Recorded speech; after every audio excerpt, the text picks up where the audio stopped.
हम अपना पिया जी में देखे श्रेया श्याम के। हम अपना पिया जी में देखे श्रेया श्याम के।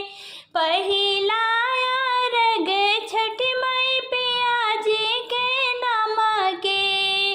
पहिला अर्घ छठी माई पिया जी के नाम के। जिए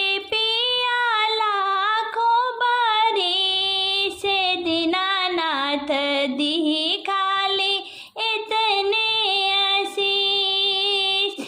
जिए पिया लाखों बारी से दीनानाथ दी खाली इतने आशीष।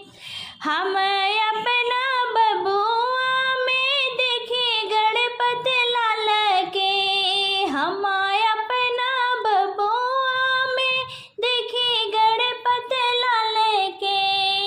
दूसरा अर्घ छठी माई बबुआ के नाम के। दूसरा अर्घ छठी माई बबुआ के नाम के। जिए बबुआ लाखों बारी से दीनानाथ दी खाली इतने आशीष। जिए बबुआ दीनानाथ दी खाली इतने आशीष। आँखी के पुतरी धिया हमारे ही जन के। आँखी के पुतरी धिया हमारे ही जन के। तीसरा अर्घ छठी माई धिया के नाम के। तीसरा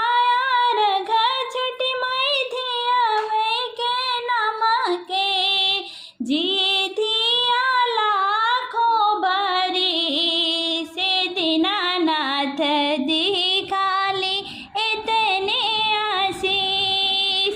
जिए धिया लाखों बारी से दीनानाथ दी खाली इतने आशीष। हम अपना भैया में देखे बालराम के। हम अपने भैया में देखे बालराम के। चौथा अर्घ छठी माई भैया के नाम के। चौथा अर्घ छठी माई भैया के नाम के। जिए भैया लाखों बारी से दीनानाथ दी खाली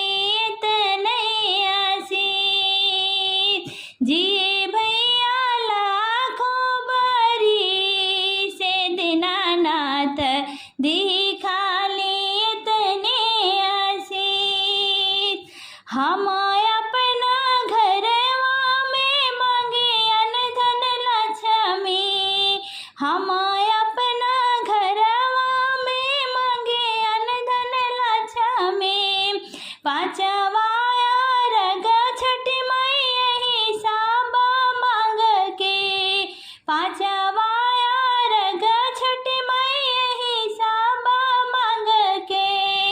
खुश रहे सब परिवार दीनानाथ दी खाली इतने आशीष। खुश रहे सब परिवार दीनानाथ दी खाली इतने आशीष। भोर भइले आदित्य चलले गावनवा। भोर भइले आदित्य चलले गावनवा। साँझ भए आदित्य बसबा तू कहवा। साँझ भए आदित्य बसबा तू कहवा। बसबो मैं बसबो रे बाबू के आंगना। बसबो मैं बसबो गुड्डू चंद्र के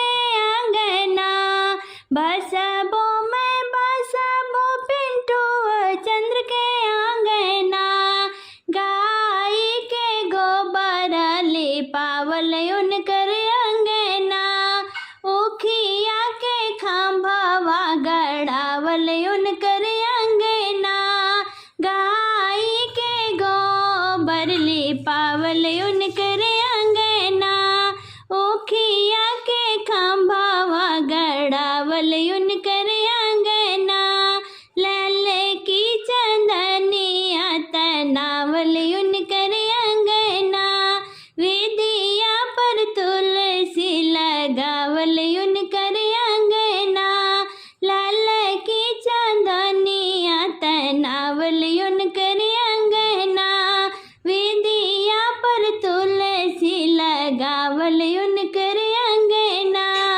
भोर भइल आदित्य चलल गावनवा, साँझ भये आदित्य बसबा तू कहवा, बसबो में बसबो धर बबुआ के अंगना, बसबो में बसबो रविचंद्र जी के अंगना, बसबो में बसबो मिंटू चंद्र के अंगना, बसबो में बसबो दीनेश चंद्र के अंगना, चांदन जाओ कपूराइल उनकर अंगना, चांदन पेड़ाई धराइल उनकर अंगना, चांदन जाओ कपूराइल उनकर अंगना, चांदन पेड़ाई धराइल उनकर अंगना, चौमुख दीप जलावल उनके अंगना, हाथी वाला कलशा धराइल उनकर अंगना, जोड़े काला सोपावा सजावल उनकर अंगना। भोर भइल आदित्य चलल गावनवा, साँझ भये आदित्य बसब तू कहवा, बसबो में बसबो प्रांजल बेट के अंगना, बसबो में बसबो तन्वी बेटी के अंगना, गंगा जल से लोटवा भरावल उनकर अंगना, धूप दीप आरती सजावल उनकर अंगना, गंगा जल से लोटवा भरावल उनकर अंगना, धूप दीप आरती सजावल उनकर अंगना, ठेकुआ से दौरा सजावल उनकर अंगना, इत्र चंदनवा छिटल उनकर अंगना, 36 दीप जरेला उनकर अंगना, आना धाना रतन देव जाइब उनकर अंगना, अमर करे जाइब प्रांजल बिटिया के लालना, अमर करे जाइब पे अमर करे जाइब पम्मी बिट के सजना।